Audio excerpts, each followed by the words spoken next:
Welcome back to the channel. Thank you guys for hanging with me on this Tuesday. And I wanted to talk about sizes of swim jigs because I feel like there's a couple different ways you fish a swim jig, and there's a couple different sizes that really shine depending on the cover you're fishing and basically the way you're fishing it. So I want to dive into those because some of your lakes may be effective for putting a swim bait on the back, and some may be better if you put a cross style bait on the back. So I want to kind of dive into both of those and basically where I fish them. So anytime I'm swim jig fishing, I like the bullet style head. Doesn't matter if I'm slow rolling it over hydrilla out a little bit deeper, or I'm fishing it the Alabama shake, pulsing it and popping it right underneath the surface on bank grass. I like that bullet style head.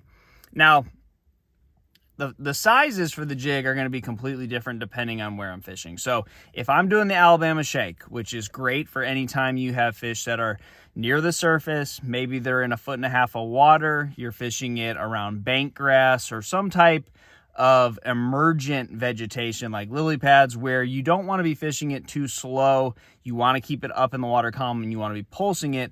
A 1/2 ounce is a really good size if the fish are really biting. You can cover water. That bait's going to move and shake faster than any other size. And if you got to be running down the bank 100 miles per hour like you do in the post spawn, the 1/2 ounce is the perfect size for that. Now, the 1/2 ounce isn't always going to be the best size. If you're in a little bit dirtier water, maybe you're in muddy water, you want your bait to slow down quite a bit. A 5/16 is my favorite. If you're fishing, let's say 1.5 feet of water, that bait just floats. Put a lot of trailer on the back of it, some type of buoyant kicking style trailer, and keep that bait up in the water column and move it really slow, and they'll be able to find that in the stained water. Now, the other popular way and my favorite way to fish a swim jig is around submergent vegetation like hydrilla or milfoil or eelgrass.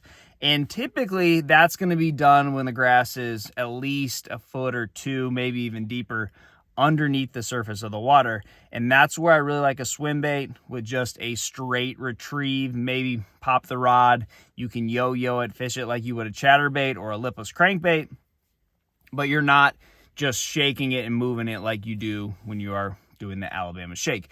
This is very effective when you have fish that are relating to structure or just relating to grass in specific areas. Not a great search bait, in my opinion, more of a bait when you get around fish and you can, run all your baits through there, a chatterbait, a lipless, a square bill, and then a swim jig, or you start with a swim jig. But when you know you're around bass, maybe you're not getting them to bite, a swim jig is just a bait you got to throw in there.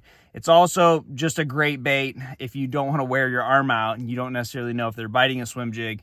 You can fish around, and it's got a lot of the allure of a chatterbait and a spinner bait, just a little bit more finesse than a spinner bait and a little bit more finesse and a little more natural than a chatterbait. Now, the whole deal with a swim jig for me is 58 degrees to 75. So in the springtime, when the water is warming up, when we hit 58, it's more of a pre-spawn type swim jig pattern, but I really like that Alabama shake. I like a more natural color. You're really moving that bait fast. So if you do get in, let's say, clear water, that black and blue with a green pumpkin, which to me is a natural type color, that might not seem too natural to you, but blues and greens, that type of thing.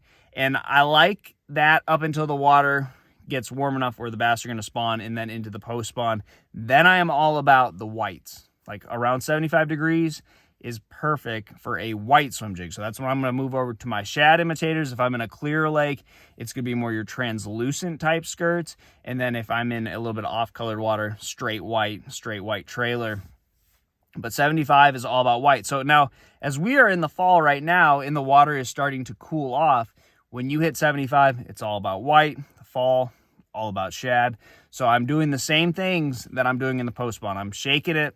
I'm fishing it like little balls of bait fish. And that's basically what you have in the post spawn, and that's what you have right now on your lakes. You look out on the water, you see the balls of bait fish. So same deal. Bass go crazy. Big bass bite that, and you can really fish that you know, in all types of cover, but it really shines in that bank grass, around wood, any type of cover that you have in really shallow water, that Alabama shake with the white swim jig. So those are my sizes. And then when you are throwing the swim bait, I really like the 1/4 ounce and the 3/8 ounce. It just seems like you don't necessarily want that bait up in the water column a whole lot, and it will just run a little bit better, be a little bit easier to maintain in that submergent grass with the lighter sizes. So the 1/4 and the 3/8 for the swim bait, and then the 1/2 and the 5/16 when you put that big craw trailer on there. But that should cover all your swim jigging needs. Try that, guys. Good luck to you, and I'll see you on the water.